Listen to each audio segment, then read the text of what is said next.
Peace and blessings, family. This is Ocean Day. I mean, what's going on? January 6, 2020. That shit sound weird as shit to even say. January 6, 2020. Let me talk about a little bit of boxing and everything, A little boxing going on. And topic of the day, Errol Spence Jr. and Terrence Bud Crawford. Welterweight division, 147 pound. Errol Spence, IBF and WBC welterweight champion. Terrence Bud Crawford, WBO welterweight champion. Terrence Crawford, of course, is in my opinion anyway, I think Terrence Crawford is pound for pound #1 fighter in the world. He unified at the 140-pound division and moved up for Jeff Horn, who had beaten Manny Pacquiao and everything, took the WBO belt. Since then, he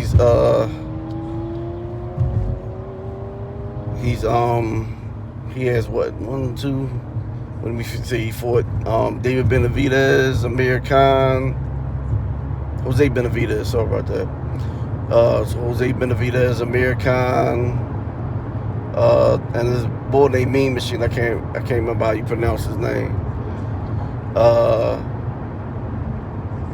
Not exactly top level competition, but to me, until somebody beats him, I think he's still #1 pound for pound in the world. Errol Spence Jr., the WBC and IBF welterweight champion, one of the more popular boxers that's out there at this particular time. He won the IBF championship a couple years back and everything when he beat Kell Brook in England. Former IBF champion Kell Brook in England, and he also and recently he took the WBC strap from Sean Porter in one of the best fights of the year, maybe the best fight of the year. And so these two have been on a collision course. This is the fight that most people want to see, and maybe the most anticipated fight in the sport. I mean, people say some people say Deontay Wilder and Anthony Joshua might be more so, but I personally want to see this fight more because I actually think this fight would be more competitive. I think Wilder's going to trash Joshua. He's going to stretch him, and he's going to do it early. I think this fight right here is going to be a mega fight as far as not just the build up to it and everything and the anticipation to it, but the actual fight itself. You got two warriors. Bud Crawford, one of the more skilled fighters in the that's out there right at this particular time. Can fight southpaw, orthodox. Terrific ring IQ, great movement, great feet, real good power. And he's also got that heart. He got the heart and everything where he want to stay in there and scrap with you and rumble you and everything. Bud wants to beat you the hell up. Bud got that mean streak in him. And he wants to get in there and he wants to rough you up. Even though he can outbox more guys, he wants to get in there and tussle. You know what I mean?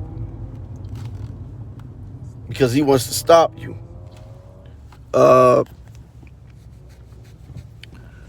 Errol Spence, southpaw, gotta come straight forward. But I think Errol Spence has a reputation of just being a guy who just comes straight forward and fighting everything. But he's a whole lot more versatile than that. He doesn't get credit for his skills as an actual boxer. They think people look at him as just a brawler, which is, if you go on there thinking that he's just a brawler, you absolutely wrong. You couldn't be more wrong. He can brawl. He's a savage body puncher, great body work, has a stiff jab, real discipline. A lot of people say he's basic and everything, but he's consistent. he's consistently good. You know what I mean? He's fundamentally sound. I like to compare him to Tim Duncan and everything in basketball, where his fundamentals, they call Tim Duncan the big fundamental, and his fundamentals are so good. He's so sharp and everything, So people be like, well, he's just basic and everything. He's just a come straight. No, this dude can box. When he fought Mikey Garcia moved up from 140 to 147 and decided to fight Errol Spence and everything. Most people thought that Errol would probably just bulldoze Mikey Garcia. But no, he fought Mikey Garcia's fight and outboxed Mikey Garcia, who was considered the better technical fighter. Errol Spence picked him apart for 12 rounds. Outboxed him for 12 rounds. It was beautiful. Against Sean Porter, who's basically a bulldozer and everything, a little pit bull in the ring, and somebody who just keeps coming, relentless style and everything, wants to get on the inside and everything. And Errol Spence, for his fight, he stayed in a pocket and everything with Sean Porter. He could have outboxed Sean Porter. He could have fought a totally different fight than Sean Porter, but he actually beat Sean Porter at his fight. Now, that's actually dangerous to do, fighting at another guy's style and everything, but he's capable of doing it and everything. Will show you how talented and how skilled he actually is. In my opinion, Errol Spence is the best welterweight out there. Bud Crawford is pound for pound the number one fighter in the world. I think, though, in the welterweight division, that Errol Spence is the best fighter out there. And recently, they started going back and forth with each other on Twitter. It really started with the Gervonta Tank Davis, who fought Yuriorkis Gamboa, Crawford opponent from way back, and Tank fought Gamboa. Gamboa hurt his leg or whatever in the fight and everything, and Tank didn't look great. He didn't look spectacular. He got the knockout on Gamboa. They stopped the fight. He got the TKO, but he didn't look great. So Terence Crawford came and said, you need to, he basically started coming at his neck and everything. He said, you better stay away from Devin Haney and Lomachenko. You know what I mean? If you going through that with Gamboa. So, they started going back and forth a little bit. And then Errol Spence chimed in and said, you need to stay away from that boy Errol Spence. Actually, somebody else tweeted that, and Errol Spence retweeted it. So it started from there. I think a couple days later,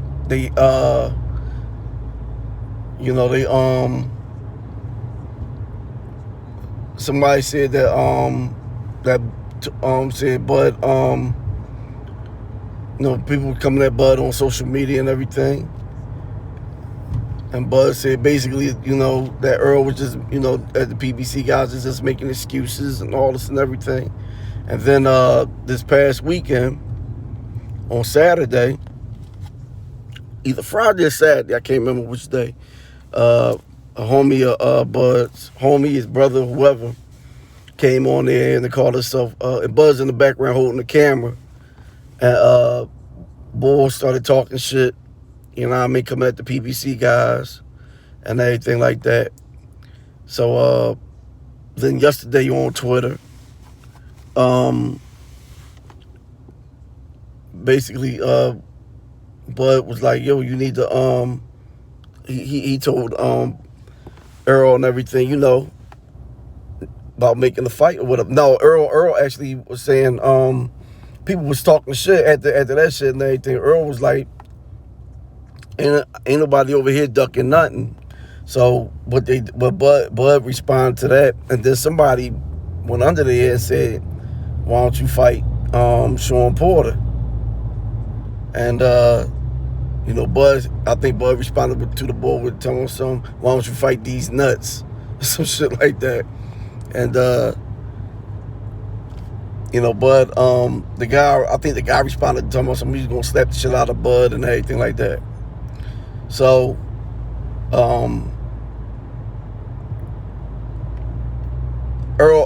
Terence Crawford's sister came on there under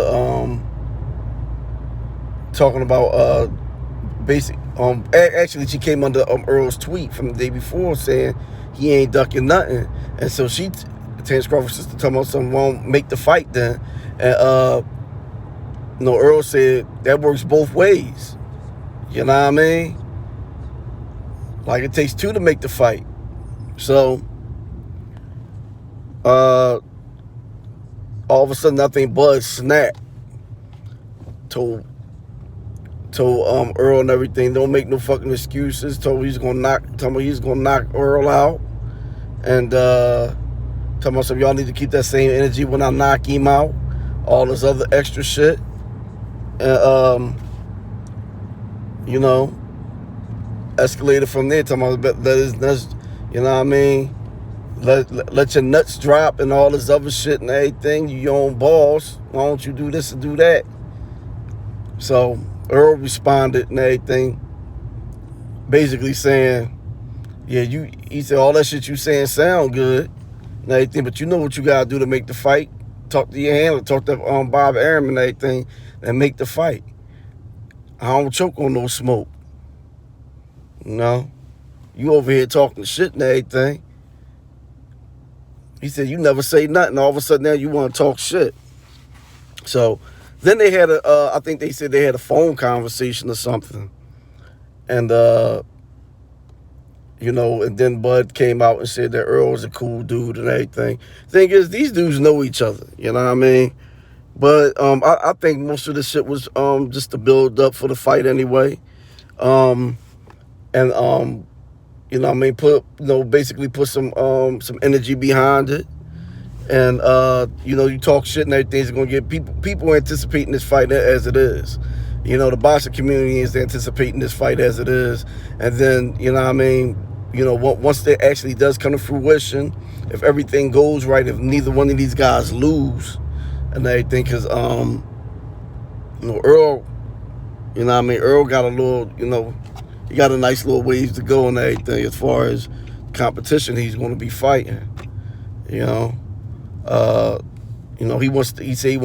the Manny Pacquiao fight first, which is a huge money fight, and most of those guys want that and everything because it's a lottery ticket, And then he'll fight Terrence Crawford because he wants to unify the division.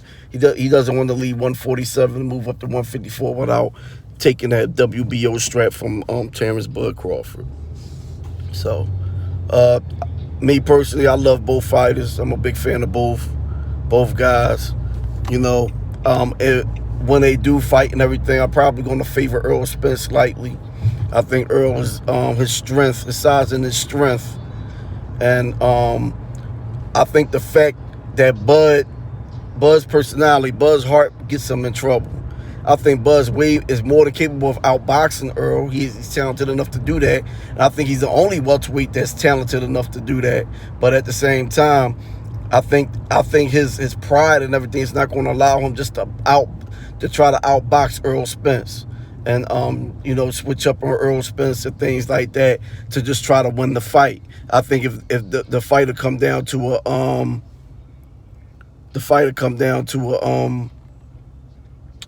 a decision and everything, if Bud Crawford, I think Earl has a better chance of stopping Bud than Bud has a chance of stopping Earl. I think because Bud has been hit, Bud has been dropped as a welterweight. We haven't seen Earl really hurt. We've seen him stunned, we've seen him buzzed, but we've never seen him really hurt. We've seen Bud hurt, and Gamboa actually hurt Bud before, but but it doesn't mean that Bud's not capable of beating Errol Spence. That couldn't be further from the truth. He's absolutely capable of winning this fight and beating Errol Spence Jr. So it's going to be a great fight. It's going to be an epic fight, and I think those guys were doing a lot of promotion, especially from Bud's point of view, because he's not he's not a guy that normally talks a lot, says a lot. He's more of a reserved guy. Actually both of them are. Both of them are and everything. They're not guys that really talk a lot and everything, get hyper and everything like that. So I think they were just trying to press the fight and everything, and things of that nature. But in the end, they're going to get a deal done and everything, so those guys can get in the ring and get that shit on with each other, man. And which is what the boxing world wants. You know, the only fight that, like I said, that can rival that is the Anthony Joshua Deontay Wilder fight. And like I said, I personally don't think that's going to be it's going to be a anticipation, but I think most people have Deontay Wilder knocking Anthony Joshua the fuck out. I think this fight right here has a chance to be epic. And because you got both guys got a lot of heart. Bud doesn't back down, but neither does Earl. Earl got a lot of dog in him also. And, you know, both of them stay in the pocket and they rumble. I think in that case and everything, if that happens, then Errol Spencer's going to wind up winning the fight. I can see Earl actually stopping Bud, and eventually, if that fight goes like that. Bud hasn't fought top level competition at this weight in this weight class yet, and he's been buzzed by guys and everything who aren't nearly on his level. He was able to overcome them and everything because he's so much more talented and better and everything than these other guys are. But he doesn't have that. He doesn't have that serious advantage and everything like he has in these other fights with Errol Spence Jr. So, you know, I mean, that's all I got. It's the boy Osayande. Peace and blessings. I'm out.